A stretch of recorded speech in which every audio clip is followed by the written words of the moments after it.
जरा सोचिए, अगर कोई राष्ट्रीय पार्टी का नेता खुलेआम कहे कि हम तमिलनाडु में चुनाव नहीं जीत सकते जब तक द्रविडियन फोर्सेस का साथ ना मिले और उन्हें तो अलग देश चाहिए, तो आप क्या कहेंगे?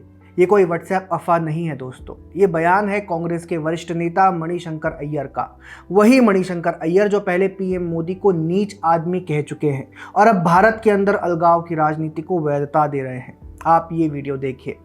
None of you really understands Tamil Nadu. Basically, it is not a state like any other state of India, which is why neither Mr. Chidambaram nor I can get elected without the help of the Dravidian forces. And these Dravidian forces, going back for 1 century, have wanted a different India. Manishankar Iyer का ये बयान south India की politics में जरूर हलचल पैदा करेगा। Congress can not win in Tamil Nadu without the Dravidian forces and those Dravidian forces going back for 1 century have wanted a different India. अब सवाल ये है, क्या कांग्रेस पार्टी मणिशंकर अय्यर के इस बयान से सहमत है? और उससे भी बड़ा सवाल, डीएमके जो आज की तारीख में सबसे बड़ी द्राविडियन पार्टी है, उसने अब तक इसका जवाब क्यों नहीं दिया? ये बयान किसी सड़क इंटरव्यू से नहीं आया, ना ही कोई एआई जनरेटेड कंटेंट है। ये कहा गया है एक पब्लिक डिस्कशन में, जहां मणिशंकर अय्यर तमिलनाडु की राजनीति पर बातचीत कर रहे थे। उन्होंने कहा कि कांग्रेस अकेले चुनाव नहीं जीत सकती, उसे द्रविडियन फोर्सेस की जरूरत है। और फिर उन्होंने ये भी कहा कि ये ताकतें पिछली सदी से एक अलग देश चाहती हैं। उन्होंने फिर पेरियार की भी बात की। आप इनके वीडियो का ये भाग देखिए। And as the chairman of the reception committee, Periyar Nayakar got on the stage, made the first speech, that I completely agree with you, Mr. Jida, that Pakistan must come into existence. But please accept my demand that India should be divided 3 ways into India, Hindustan, Pakistan, and Dravidistan. Now that is the background. And अब या तो उन्होंने कोई पुरानी राजनीतिक हकीकत बताई या फिर जाने अनजाने में द्रविडियन पॉलिटिक्स की असली सोच को सबके सामने उजागर कर दिया। द्रविडियन पॉलिटिक्स की जड़ें 1916 की जस्टिस पार्टी और 1920s के सेल्फ रिस्पेक्ट मूवमेंट में मिलता है दोस्तों। इन आंदोलनों की अगुवाई की थी ईवी रामास्वामी नायकर, जिन्हें तमिलनाडु में पेरियार के रूप से भी जाना जाता है। पेरियार ने खुले तौर पर कहा था कि the south is different from the north, we need a different country, द्रविड़स्तान।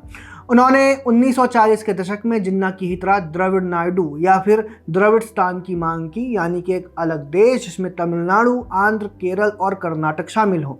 और यही विचार बाद में डीएमके और उसके संस्थापक सीएन अन्नादुराई तक भी पहुंचा।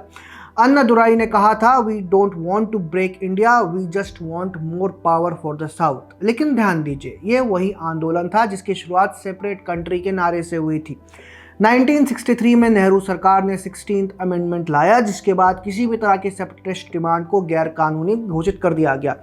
तब से डीएमके ने द्रविड़ नाडु की मांग तो छोड़ दी है, लेकिन द्रविडियन आइडेंटिटी के नाम पर पॉलिटिक्स अभी भी जारी है।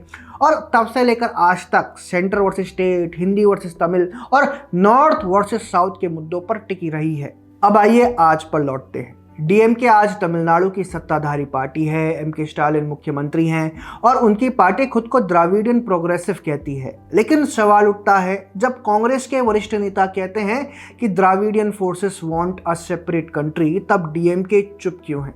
क्या मणिशंकर अय्यर ने कोई पुरानी सोच दोहराई या आज की डीएमके के अंदर भी वही भावना मौजूद है? क्या वो एक अलग राजनीतिक व्यवस्था की बात कर रहे थे या ये वही पुराना द्राविडियन एक्सेप्शनलिज्म है जिसमें तमिलनाडु को बाकी भारत से अलग दिखाया जाता है? क्योंकि अगर आज भी द्रविडियन लीडर्स को लगता है कि दक्षिण भारत एक अलग सभ्यता है, तो सवाल ये उठता है कि फिर भारत की यूनिटी इन डाइवर्सिटी कहाँ गई? क्या मणिशंकर अय्यर ने अनजाने में वो बात कह दी जो बहुत से राजनीतिक नेता मन में रखते हैं लेकिन जुबान पर नहीं लाते? अगर नहीं, तो क्या डीएमके को साफ तौर पर ये नहीं कहना चाहिए था कि हम भारत का हिस्सा है, हम अलग देश नहीं चाहते? क्या स्टालिन को अपने मित्र राहुल गांधी से फोन करके अय्यर की शिकायत नहीं करनी चाहिए थी? लेकिन ये नहीं हुआ। आखिरकार ये बयान किसी विरोधी पार्टी से तो नहीं आया, बल्कि उनके सहयोगी दल के नेता से आया है। दोनों ही इंडिया अलायंस के पार्टनर्स हैं। अगर भाजपा या आरएसएस के किसी नेता ने यही कहा होता तो अभी तक सोशल मीडिया पर आग लग चुकी होती कि देखो देखो संगी तो देश तोड़ रहे हैं। लेकिन अब कांग्रेसी मणिशंकर अय्यर ने कहा है, इसलिए सब के सब चुप हैं। तो दोस्तों, आपका इस मुद्दे पर क्या कहना है? अगर आपको ये वीडियो पसंद आया हो तो हमारे चैनल को सब्सक्राइब करना ना भूलिएगा। जय हिंद।